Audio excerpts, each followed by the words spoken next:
অবশেষে সারা দেশে চালু হলো নামজারি করার নতুন পদ্ধতি। এবার আর দিতে হবে না অতিরিক্ত টাকা কিংবা ভোগান্তি। এই ভিডিওতে জানুন নামজারি প্রক্রিয়ার ধাপ ধাপে নিয়ম, আবেদন পদ্ধতি, প্রয়োজনীয় কাগজপত্র ও সরকারি নির্দেশনা। অতিরিক্ত খরচ, দালাল বা ঝামেলা ছাড়াই কিভাবে ঘরে বসে সম্পত্তির নামজারি করতে পারবেন তা সহজ ভাষায় তুলে ধরা হয়েছে। সচেতন হন, অধিকার জানুন, স্বচ্ছ সেবার পথে আগামীর বাংলাদেশ। সুপ্রিয় দর্শক, প্রশাসনের অন্ধকার করিডোর পেরিয়ে অবশেষে এসে পৌঁছালো স্বচ্ছতার আলো। টাকা ছাড়াই করবে নামজারি। সাধারণ মানুষের দীর্ঘদিনের অপেক্ষার পর পাওয়া এক স্বস্তির খবর। এই ভিডিওতে আমরা আপনাকে নিয়ে যাব নতুন যুগের দ্বার প্রান্তে, যেখানে অধিকার পেতে আর অবমূল্যায়নের কাছে মাথা নত হতে হয় না। সেবার এই নতুন ভোরে আপনাকে স্বাগত। জানুন নিয়ম, বুঝুন প্রক্রিয়া, নিশ্চিত করুন নিজের সম্পত্তির ন্যায্য স্বীকৃতি। ভিউয়ার্স, মানুষের জীবনের সাথে মাটির সম্পর্ক চিরন্তন। সেই মাটির মালিকানা নিশ্চিত করতে নামজারি একটি গুরুত্বপূর্ণ ধাপ। বহু প্রতীক্ষিত সেই প্রক্রিয়া এখন আরো সহজ, আরো মানবিক। এবার টাকা ছাড়াই হবে নামজারি। এই ভিডিওতে দেখুন নতুন নীতিমালা, আবেদনের পদক্ষেপ ও করণীয় বিষয়ের বিস্তারিত ব্যাখ্যা। সত্য, স্বচ্ছতা ও ন্যায়, এই তিন স্তম্ভে দাঁড়িয়ে গড়ে উঠুক জনগণের সেবামুখী প্রশাসন। আপনিও জানুন, অন্যকেও জানাতে সাহায্য করুন। আর সময় নষ্ট না করে শুরু করা যাক। Let's get started.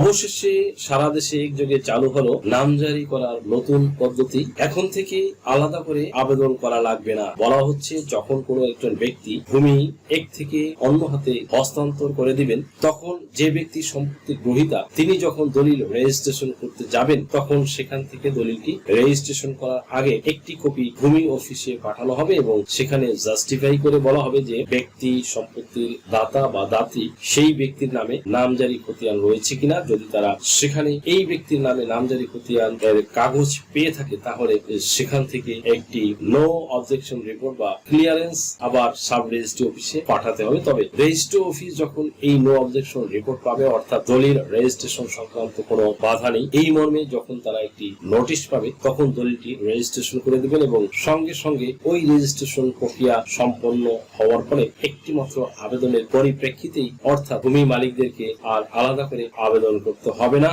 Sub registry অফিসে একটি নির্দিষ্ট ফি প্রদান করে ভূমি অফিস থেকে অটোমেটিক ভাবে যে ব্যক্তি সম্পত্তি গ্রহীতা বা ক্রেতা তার নামে খতিয়ান সংশোধন হয়ে যাবে। দ্যাট মিন্স আলটিমেটলি নামজারি করার জন্য আর আলাদা করে কোনো ভাবে আবেদন করতে হবে না, হয়রানি লাগবে না। 1100 টাকার জায়গায় 11,000 কিংবা 1 লক্ষ টাকার এই যে একটা ধান্দার ব্যাপার, সেটা আর থাকবে না। এটি কিন্তু আগেই বলেছিলাম যে 21টি উপজেলায় পাইলট প্রকল্প হিসেবে এতদিন কিন্তু কার্যক্রম চলছিল।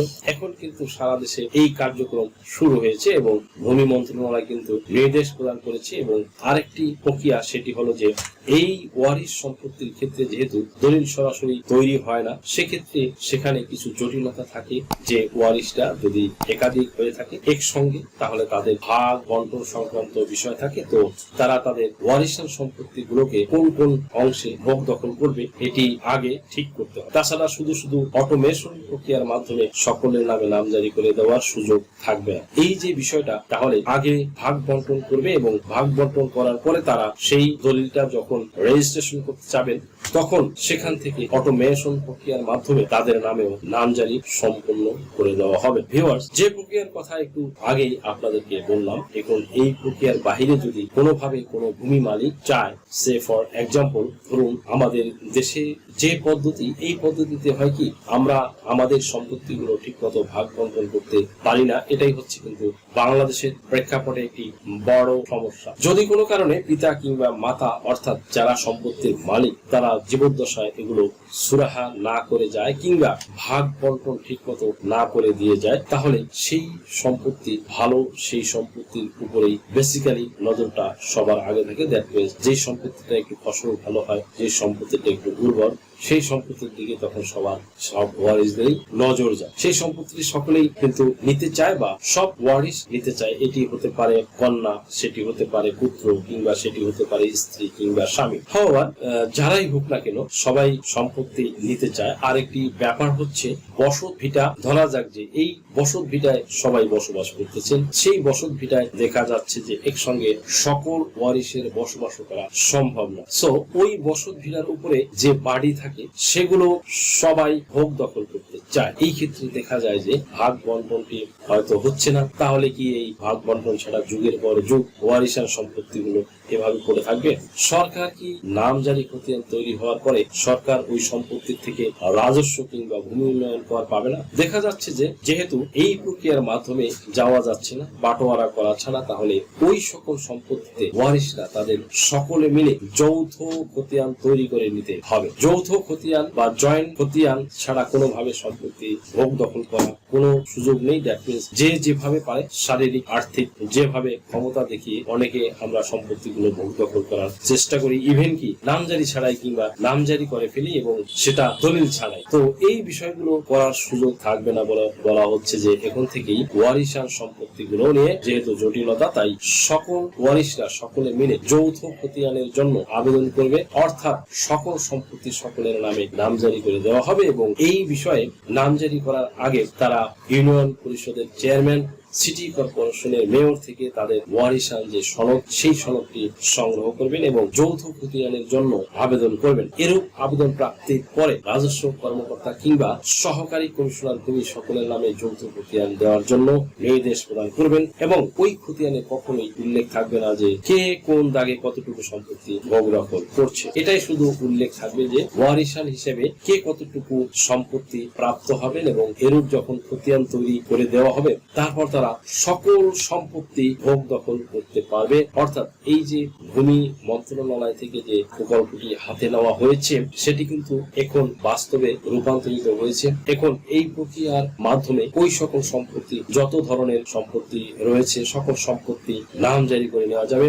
এখন এই নামজারি ছাড়া আবার কিন্তু সম্পত্তি ভোগ দখল করা বিধি নিষেধ আরোপ করা হয়েছে। ভিউয়ার্স, কোনোভাবেই আর সম্পত্তি ভোগ দখল করার সুযোগ থাকছে না। দ্যাট মিনস আপনি শুধু দলিল বলে সম্পত্তির মালিক এই হিসেবে সম্পত্তি ভোগ দখল করবেন, এটি আর থাকছে না। যদি কোনোভাবে খতিয়ান সংশোধন না করে, নামজারি না করে, তাহলে আগে যে ব্যক্তি নামজারি করেছে সেই ব্যক্তি যদি ইচ্ছা করে আপনাকে কিন্তু হয়রানি করতে পারে। তারা আপনাকে উচ্ছেদ করে সম্পত্তি ভোগ দখলে যেতে পারে বা অন্যত্র বিক্রয় করে দিতে পারে। এই ক্ষেত্রে আইনও আপনাকে কোনো ধরনের সহযোগিতা করবে না। তাই ভূমি মালিকদেরকে কঠোরভাবে নির্দেশনা প্রদান করা হয়েছে যে তারা যেন এই পদ্ধতি দুটো অনুসরণ করে খুব সহজেই তাদের নামে নামজারি করে নিতে পারেন। আর যদি ভূমি অফিস কোনো ভূমি মালিককে হয়রানি করার চেষ্টা করা হয়, নামজারি করে দেয় না, এমনও অনেক ঘটনা রয়েছে। হয় সকল ডকুমেন্টস ঠিকঠাক থাকার পরেও তাহলে তারা ভূমি অফিসে যে হটলাইন রয়েছে, অভিযোগের যে নাম্বার রয়েছে 16122, সেখানে অভিযোগ দায়েরের মাধ্যমে এই বিষয়গুলো সমাধান করে নিতে পারবে। ভিউয়ার্স, আর যে বিষয়গুলো বারবার বলা হচ্ছে যে কতদিন সময় লাগবে, এই ক্ষেত্রে ভূমি অফিসকে নির্দিষ্ট করে কোনো কিছু বলা হয় নাই। তবে খুব সহজে দ্রুত যেন নামজারি কার্য সম্পন্ন করে নেওয়া হয় সেই বিষয়ে সুস্পষ্ট নির্দেশনা প্রদান করা হয়েছে। শুধু অযথা ভূমি মালিকদেরকে হয়রানি না করে, তাদের আবেদন প্রক্রিয়া বাতিল না করে, তাদের যদি কোনো ডকুমেন্টস ঘাটতি থাকে, কোনো কারণে কোনো ডকুমেন্টস এর অভাব থাকে, কোনো ডকুমেন্টস অসম্পূর্ণ থাকে, তাহলে ভূমি মালিককে জানাতে হবে। ভূমি মালিক সেই বিষয়গুলো সমাধান করে দিতে পারলে তাদের নামে নামজারি করে নিতে হবে বা দিতে হবে। এর বাহিরে আর যাওয়ার কোনো সুযোগ নেই। সুপ্রিয় দর্শক মন্ডলী, এই যে গুরুত্বপূর্ণ বিষয়গুলো যে আপনাদের সামনে তুলে ধরলাম, এই প্রক্রিয়াটি মেনে এখন থেকে ভূমি মালিকদের নামজারি করে ভূমি মালিকদের যে ভূমি মালিকানা সেটি বাস্তবায়ন করতে হবে। আর এই সংক্রান্ত বিষয় নিয়ে যদি আপনাদের আরো কোনো কিছু জানার থাকে, কোনো কিছু বোঝার থাকে, কোনো কিছু সহযোগিতা নিতে চান, তাহলে যে পদ্ধতিতে ভূমি মালিকরা এই নতুন পদ্ধতিতে কোন কোন জমির নামজারি করে নিতে পারবেন, কিভাবে নামজারি করে নিতে পারবেন, কিংবা আবেদন করবেন, কিভাবে কত খরচ পড়বে, কতদিন সময় লাগবে, এই সংক্রান্ত যাবতীয় যত ধরনের প্রশ্ন রয়েছে আজকের ভিডিওতে সেই সকল বিষয় নিয়ে ডিসক্রাইব করব। সুপ্রিয় দর্শক মন্ডলী, ভূমি মন্ত্রণালয় নামজারি সংক্রান্ত জটিলতা নিরসন করার জন্য দীর্ঘদিন ধরেই একটি প্রকল্প হাতে নিয়েছিল।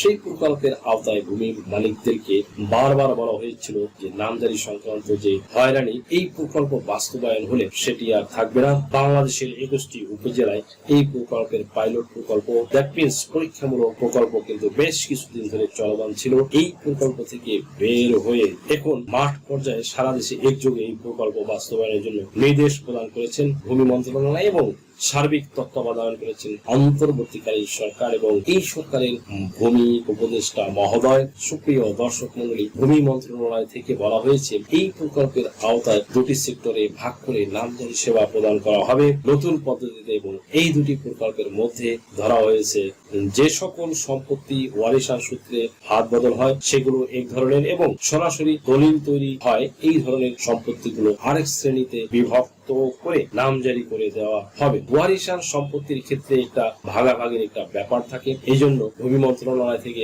আগেও একটি প্রজ্ঞাপন যেহেতু জারি করা হয়েছে, সেই প্রজ্ঞাপনের আলোকে এবং ভূমি মন্ত্রণালয়ের অধীনে যে সকল জমি নতুন করে হাত বদল হয় অর্থাৎ ক্রয় বিক্রয় সূত্রে, দ্যাট মিনস ক্রয় বিক্রয় সূত্রে, হেবার সূত্রে, দানপত্র সূত্রে, উইল সূত্রে, এই সকল সম্পত্তির ক্ষেত্রে সরাসরি অটোমেশন প্রক্রিয়ার মাধ্যমে নামজারি সম্পন্ন হবে। প্রথমেই যদি নামজারির এই যে অটোমেশন প্রক্রিয়ার মধ্যে আমরা আসি, তাহলে সর্বপ্রথম আমাদের কি করতে হতো, হয়তো একটি দলিল রেজিস্ট্রি করতে হতো, পরবর্তীতে সে দলিল নিয়ে গিয়ে নামজারির জন্য ভূমি অফিসে আবেদন করতে হতো, ধর্ণা দিতে হতো। সুপ্রিয় দর্শক মন্ডলী, ওয়ারিশরা সকলে মিলে যৌথ খতিয়ানের জন্য আবেদন করবে, দ্যাট মিনস সকল সম্পত্তি সকলের নামে নামজারি করে দেওয়া হবে এবং এই বিষয়ে নামজারি করার আগে তারা উপজেলা পরিষদের চেয়ারম্যান, ইউনিয়ন পরিষদের চেয়ারম্যান বা সিটি কর্পোরেশন থেকে তাদের ওয়ারিশান যে সনদ, সেই সনদটি সংগ্রহ করবেন এবং যৌথ খতিয়ানের জন্য আবেদন করবেন। এরূপ আবেদন প্রাপ্তির পরে রাজস্ব কর্মকর্তা কিংবা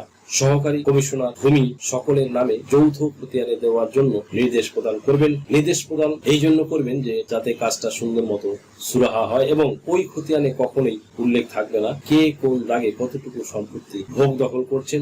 এখানে শুধু উল্লেখ থাকবে যে ওয়ারিশান হিসেবে কে কতটুকু সম্পত্তি প্রাপ্ত হবে এবং এরূপ যখন খতিয়ান তৈরি করে দেওয়া হবে তারপরে তারা সকল সম্পত্তি ভোগ দখল করতে পারবে। অর্থাৎ এই যে ভূমি মন্ত্রণালয় থেকে যে প্রকল্পটি হাতে নেওয়া হয়েছিল সেটি কিন্তু এখন বাস্তবে রূপান্তরিত হয়েছে।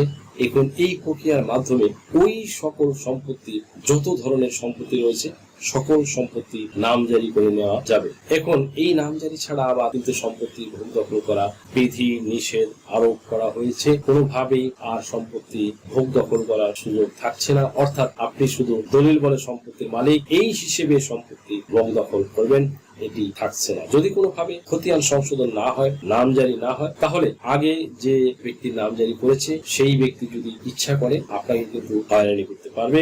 তারা আপনাকে উচ্ছেদ করে সম্পত্তি ভোগ দখলে যেতে পারবে।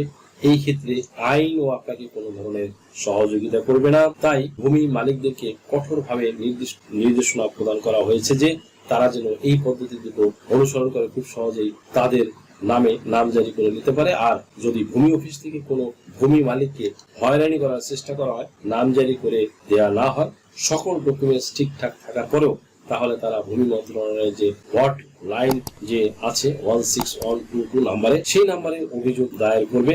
সেখানে অভিযোগ দায়েরের মাধ্যমে এই বিষয়গুলো সমাধান করে নিতে পারবেন। আর যে বিষয়গুলো বারবার বলা হচ্ছে যে কতদিন সময় লাগবে, এক্ষেত্রে ভূমি অফিসকে নির্দিষ্ট করে কোনো কিছু বলা হয়নি, তবে খুব সহজে খুব দ্রুত যেন নামজারি সম্পন্ন করে দেওয়া হয় সেই বিষয়ে সুস্পষ্ট নির্দেশনা প্রদান করা হয়েছে। শুধু অযথা ভূমি মালিকদেরকে হয়রানি না করে, তাদের আবেদন প্রক্রিয়া বাতিল না করে, তাদের যদি কোনো ডকুমেন্টস শর্ট থাকে, কোনো কারণে ডকুমেন্টস এর অভাব থাকে, কোনো ডকুমেন্টস অসম্পূর্ণ থাকে, কোনো ডকুমেন্টস দিতে একটু লেট হয়, তাহলে ভূমি মালিককে জানাতে হবে। ভূমি মালিক সেই বিষয়গুলো সমাধান করে দিতে পারলে তাদের নামে নামজারি করে দিতে হবে। এর বাহিরে আর যাওয়ার সুযোগ নেই।